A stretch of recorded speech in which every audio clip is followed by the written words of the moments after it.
차라리 타인이었다면 더 나았을 것 같습니다.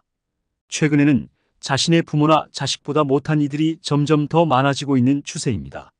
젊은 시절에는 그 누구보다 소중히 여기며 키워왔지만 정작 나이가 들어서 기댈 곳이 필요할 때 가장 가까운 이들이 등을 돌리는 상황이 발생합니다. 많은 부모님들이 자신의 자녀가 이러한 일을 저지를 것이라곤 상상조차 하지 못하셨을 것입니다. 그럼에도 불구하고 나이가 들어가면서 자식과의 관계가 소원해지는 경우가 많습니다. 이는 많은 부모님들이 자식과 친구처럼 지내며 서로를 소중히 여기는 관계를 꿈꾸셨지만 시간이 흐르면서 점차 멀어지는 과정에서 발생합니다. 오늘은 여러분께 제가 가정 상담을 하면서 목격한 여러 사례를 바탕으로 자식에게 버림받은 부모님들의 공통된 특징을 공유하고자 합니다. 제 경험을 바탕으로 한 이야기들은 여러분의 사고를 변화시킬 수 있기를 바랍니다. 작은 것들을 소홀히 여기는 태도가 결국 가정의 해체로 이어질 수 있습니다. 이러한 문제를 조금씩이라도 해결해 나가기 위해 저희가 함께 생각해 보아야 할 것입니다. 우선 많은 가정에서 여전히 장남에게 많은 기대를 하고 전통적인 가치를 중시하는 경향이 있습니다. 부모님들은 아들이 원하는 것을 모두 들어주며 성장할 수 있도록 지원하고 심지어 모아둔 재산까지 전부 넘겨주시는 경우가 많습니다. 그러나 노후가 되었을 때 자식이 부모님을 돌보지 않고 외면하는 경우 그 실망감은 이루 말할 수 없습니다. 다른 형제들 사이에서도 불화가 생기며 제일 큰 형제가 부모님을 돌봐야 한다는 주장이 곳곳에서 터져나옵니다. 이런 상황에서 중요한 것은 어느 한 자녀에게만 집중하는 것이 아니라 모든 자녀에게 공평한 사랑과 관심을 주는 것입니다. 자녀가 차별받았다고 느낀다면 그것은 부모님의 사랑이 진정 공평했는지 돌아보아야 할 시점입니다. 이는 능력이 부족한 부모보다 더 나쁜 결과를 초래할 수 있습니다. 또한 부모님들은 자신의 인생을 자식에게 바치지 말고 자녀들이 독립적인 삶을 살아갈 수 있도록 준비시켜야 합니다. 자식들이 성인이 되었다면 그들의 인생에 대한 결정은 스스로 내리도록 해야 합니다. 과거에는 장남이 가정을 이끌어가는 것이 당연했지만 시대가 변하면서 이제는 각자의 길을 가는 것이 일반적입니다. 한 명의 자식에게 모든 것을 집중하는 것은 여러 문제를 초래할 수 있으며 이는 결국 가족 내의 불화나 법적 분쟁으로 이어질 수 있습니다.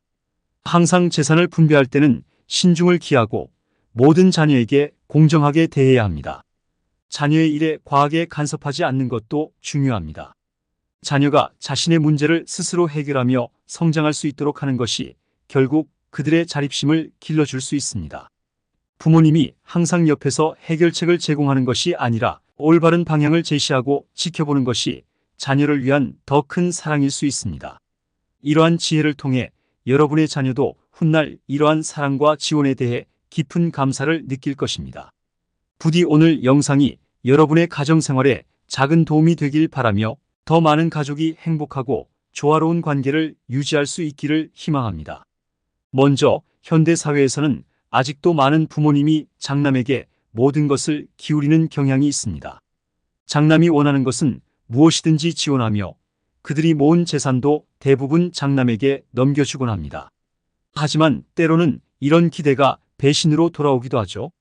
부모님들이 병에 걸리거나 어려움을 겪을 때 그 장남이 돌보지 않고 외면하는 경우를 너무나 자주 목격합니다. 이로 인해 깊은 슬픔에 빠진 부모님이 극단적인 선택을 하는 사례도 적지 않습니다.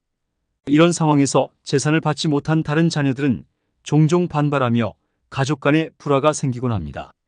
부모님의 마음이 특정 자녀에게 더 기울 수는 있겠지만 절대로 자녀들 사이에 차별을 두어서는 안 됩니다.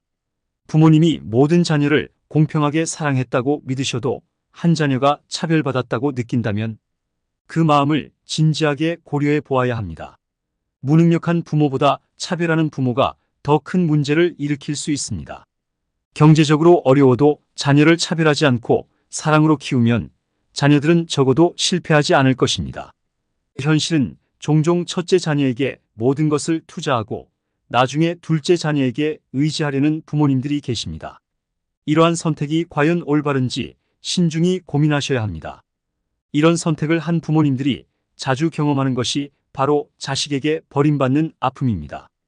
자녀를 위해 모든 것을 희생하고 좋은 교육과 직장, 결혼까지 지원했음에도 불구하고 결국 요양원에서 홀로 생을 마감하는 경우가 많습니다. 자녀에게 의지하는 것이 아니라 자녀 각자의 인생이 있으며 독립적으로 살아가야 합니다. 자녀들이 성인이 되면 그들 스스로 가정을 이루고 살아가야 하는 것입니다. 부모님 세대에서 끝나야 할 의존의 시대입니다. 과거에는 장남이 가정을 일으켜 세우는 역할을 했지만 지금은 모든 자녀가 자신의 삶을 책임져야 합니다. 사위나 며느리 모두 자신의 이익을 추구하는 시대이며 한 명의 자식에게 모든 재산을 주는 것은 불공평하며 갈등의 원인이 될 수 있습니다. 명절이나 가족 모임 때마다 발생하는 분쟁이나 소송, 심지어 폭력에 이르는 사태를 피하려면 재산을 공평하게 관리하고 자녀들 모두에게 공평하게 나눠주어야 합니다. 이것이 부모님과 자녀 모두의 행복을 위한 최선의 방법입니다. 두 번째로 부모님들께 말씀드리고 싶은 것은 자녀를 과보호하지 말아야 한다는 점입니다. 자녀의 모든 문제를 부모가 해결해 준다면 자녀는 결코 성장할 수 없습니다. 모든 인간은 삶 속에서 겪는 고난을 통해 성장하며 스스로 문제를 해결하는 과정에서 자신의 진정한 능력을 발견하게 됩니다. 그러나 우리 사회에는 자녀가 직면한 모든 문제를 해결해 주려는 부모님이 많습니다. 이렇게 자란 자녀는 대개 어른이 되어서도 자립심이 부족하며 자신의 일을 스스로 해결하는 능력이 매우 제한적입니다. 금전적 문제에 있어서도 자녀가 부모님을 너무 의존하게 되면 이는 나중에 큰 문제로 발전할 수 있습니다. 부모님이 항상 도와주실 것이라는 생각이 깊이 뿌리내릴 수 있기 때문입니다. 따라서 지혜로운 부모님은 자녀의 일에 과도하게 개입하지 않고 자녀가 스스로 문제를 해결할 수 있도록 격려해야 합니다.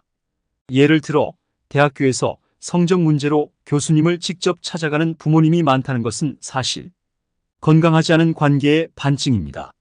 회사에서 상사에게 지적을 받았을 때 부모님이 나서서 해결하려고 하면 자녀는 결코 성장할 수 없습니다. 이렇게 부모님이 모든 문제를 해결해 준다고 해서 자녀가 잘 살게 되는 것은 아닙니다. 오히려 자녀는 다른 사람과의 관계에서도 어려움을 겪게 되며 이는 결국 자존감 저하로 이어질 수 있습니다. 결국 자녀는 자신의 문제를 스스로 해결하는 방법을 배우지 못하며 어려움에 직면했을 때 적절히 대처하지 못하게 됩니다.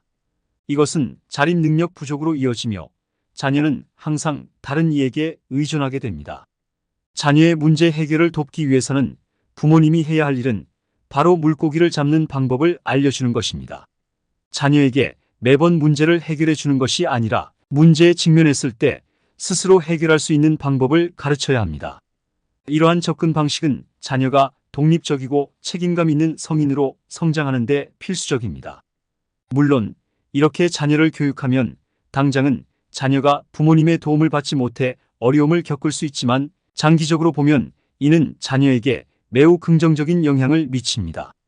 자녀를 진정으로 사랑한다면 모든 문제를 대신 해결해 주는 것이 아니라 자녀가 스스로 문제를 해결하고 결정할 수 있도록 지지해 주는 것이 중요합니다. 이는 자녀가 성장하는 데 필요한 자율성과 자립심을 기르는 데 도움이 됩니다. 결국 자녀가 성인이 되어 부모가 되었을 때 여러분의 이러한 지원과 가르침을 이해하고 감사해야 할 날이 올 것입니다. 세 번째로 부모님들이 자주 범하는 실수 중 하나는 자식에게 너무 일찍 재산을 이전하는 것입니다. 많은 부모님이 생각하시기를 나는 결국 세상을 떠날 텐데 내 재산은 자식에게 상속될 것이니 미리 주는 것이 낫다고 생각하십니다. 상속세 절감을 위해 적절한 시기에 재산의 일부를 증여하는 것은 합리적일 수 있습니다. 하지만 부모님의 재산이 그리 많지 않은 상황에서는 이러한 결정이 자칫 위험할 수 있습니다. 자녀에게 너무 일찍 재산을 넘겨주게 되면 처음에는 감사함을 표현할 수 있으나 대부분 1년 정도가 지나면 부모님을 부담으로 여기기 시작하며 그 감사함을 잊어버리는 경우가 많습니다. 더 나아가 자녀가 재산을 부적절하게 관리하여 모두 잃어버리는 사태까지 발생할 수 있습니다. 이런 상황이 발생하면 자녀와 부모 모두 말년을 비참하게 보낼 위험이 큽니다. 일찍 모든 재산을 자녀에게 넘겨받은 자녀가 그 재산을 유지하고 관리하는 일은 생각보다 어렵습니다. 일부 자녀는 부모로부터 돈을 받는 것이 세상에서 가장 쉬운 일이라고 생각할 수도 있습니다. 물론 모든 사람에게 돈은 필요하지만 돈을 벌 줄 아는 능력과 올바른 정신 자세가 뒷받침되지 않는다면 그 돈은 오래 가지 않습니다. 부모님들께서는 자식을 진정으로 사랑한다면 때로는 냉정해질 필요가 있습니다. 금전적인 지원을 너무 쉽게 제공하기보다는 자녀가 스스로의 힘으로 어려움을 극복하고 성장할 수 있도록 격려하고 지원해야 합니다.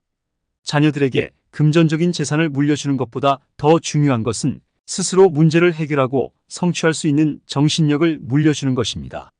오늘 저의 경험을 통해 전달드린 인생의 조언이 여러분의 삶에 긍정적인 변화를 가져다 주기를 바랍니다. 이 글이 도움이 되셨다면 구독과 좋아요를 부탁드립니다. 여러분의 소중한 지지에 미리 감사드립니다.